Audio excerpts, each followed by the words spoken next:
স্বাগত জানাই সাপ্তাহিক সংবাদ পরিক্রমায়। প্রথমেই সংবাদ শিরোনাম। বাংলাদেশের পাঞ্জোরা গ্রামে অনুষ্ঠিত হল মহান সাধু আন্তনির তীর্থ উৎসব। মঠবাড়ি ধর্মপল্লীতে উদযাপিত হল মা মারিয়ার মহাপর্ব উৎসব। ঢাকা ক্রেডিটের কর্মীদের অংশগ্রহণে উদযাপিত হল পহেলা ফাল্গুন ও ভালোবাসা দিবস। Radio Veritas Asia, the voice of Asian Christianity. Radio Veritas Asia mobile app offers services in English and 21 Asian languages. Download the Radio Veritas Asia app.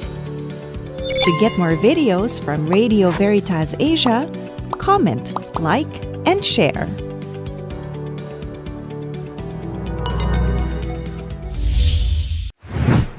এবার সংবাদ বিস্তারিত।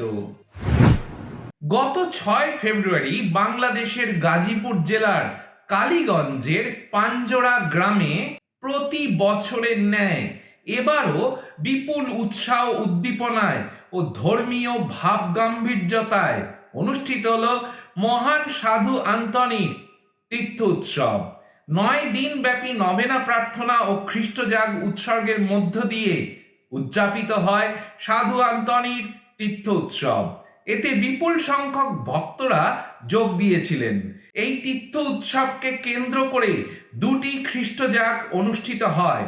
প্রথম খ্রিস্টজাগ উৎসর্গ করেন সিলেট ধর্মপ্রদেশের বিশপ শরৎ গোমেজ এবং দ্বিতীয় খ্রিস্টজাগ উৎসর্গ করেন ঢাকা মহাধর্মপ্রদেশের আর্চবিশপ বিজয় এনডি ক্রুজ সহ অন্যান্য বিশপগণ এবং বিভিন্ন জায়গা থেকে আগত ফাদার, ব্রাদার ও সিস্টারগণ।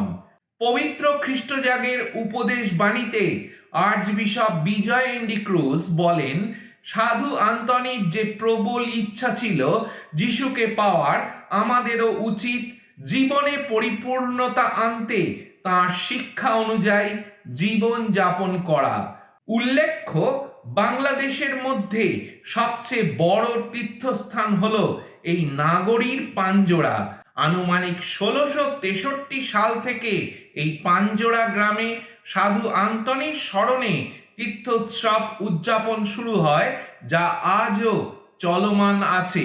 সাধু আন্তনির কাছে নানা বিষয়ে প্রার্থনা করা হলেও হারানো বস্তু খুঁজে পাওয়ার জন্য তার কাছে প্রার্থনার বিশেষ রেওয়াজ আছে। সাধু আন্তনির কাছে বিভিন্ন উদ্দেশ্যে নানা ধর্মের মানুষ মানত করেন এবং তাদের অনেকেই সুফল পেয়েছেন। বিদেশ থেকেও হাজার হাজার ভক্ত এই তীর্থ উৎসবে যোগদান করেন, প্রার্থনা করেন, মানত রাখেন এবং পূর্বের মানতের জন্য সাধু আন্তনির মাধ্যমে ঈশ্বরকে ধন্যবাদ জানান। গত 13 ফেব্রুয়ারি ঢাকা মহাধর্মপ্রদেশের অন্তর্গত মঠবাড়ি ধর্মপল্লীতে উদযাপিত হল মা মারিয়ার মহাপার্বণ উৎসব। খ্রিস্ট ভক্তদের আধ্যাত্মিক প্রস্তুতির পর এই পর্ব দিবস উদযাপন করা হয়। এতে ধর্মপল্লীর বিভিন্ন গ্রাম থেকে আগত খ্রিস্ট ভক্তরা অংশগ্রহণ করেন। মা মারিয়ার মধ্যস্থতায় আমরা যখন ঈশ্বরের নিকট প্রার্থনা করি, ঈশ্বর তখন আমাদের প্রার্থনা পূরণ করে দেন। ফ্রান্সের লুর্দ নগরে বার্নাডেটের নিকট মা মারিয়া দর্শন দিয়ে মন পরিবর্তন ও প্রার্থনা করার নির্দেশ দিয়েছিলেন। বর্তমান সময় মা মারিয়া আমাদেরও মন পরিবর্তন ও প্রার্থনার অনুরোধ জানান। পবিত্র খ্রিস্টজাগের উপদেশ বাণীতে ফাদার রুবেন গোমেজ সিএসসি বিশেষ করে সাধ্বী বার্নাডেটের জীবনী নিয়ে কথা বলেন। তিনি আরও বলেন, আমরা যেন জোর দেই রোজারি মালা প্রার্থনা করার ওপর। মা মারিয়া আমাদেরকে প্রতিদিন এই রোজারি মালা প্রার্থনা করতে বলেছেন।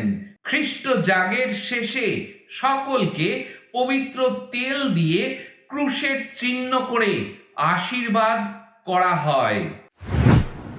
গত 14 ফেব্রুয়ারি ঢাকা ক্রেডিটের প্রধান কার্যালয় সহ সকল সেবা কেন্দ্রে ঢাকা ক্রেডিটের কর্মীদের অংশগ্রহণে উৎসব মুখর পরিবেশে উদযাপিত হলো পয়লা ফাল্গুন ও বিশ্ব ভালোবাসা দিবস। এই দুই উৎসবকে ঘিরে জোড়া উৎসবের আমেজ তৈরি হয়। অনুষ্ঠানে প্রধান অতিথি হিসেবে উপস্থিত ছিলেন ঢাকা ক্রেডিটের প্রধান নির্বাহী কর্মকর্তা জোনাস গোমেজ। অনুষ্ঠানের শুরুতে প্রার্থনার মধ্য দিয়ে দিনটির শুভ সূচনা করা হয়। এরপর নানা আয়োজনের মাধ্যমে বসন্ত ও ভালোবাসার এই বিশেষ দিনটি উদযাপন করা হয়। অনুষ্ঠানে স্বাগত বক্তব্যে ঢাকা ক্রেডিটের সিইও জোনাস গোমেজ বলেন, পয়লা ফাল্গুনের আনন্দের সাথে বিশ্ব ভালোবাসা দিবস একটি বিশেষ তাৎপর্য বহন করে।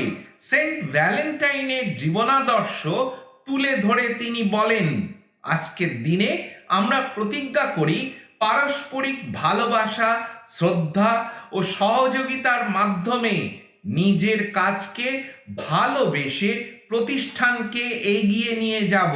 শুভেচ্ছা বক্তব্যে ঢাকা ক্রেডিটের সিইও সুইটি সিসিলিয়া পিউরিফিকেশন বলেন, আজ সকলের স্বতঃস্ফূর্ত ও প্রাণবন্ত অংশগ্রহণ অনুষ্ঠানে নতুন মাত্রা যোগ করেছে এবং এটিকে সফল ও আনন্দময় করেছে। আর এর সাথেই শেষ হলো আমাদের সাপ্তাহিক সংবাদ পরিক্রমা। নমস্কার।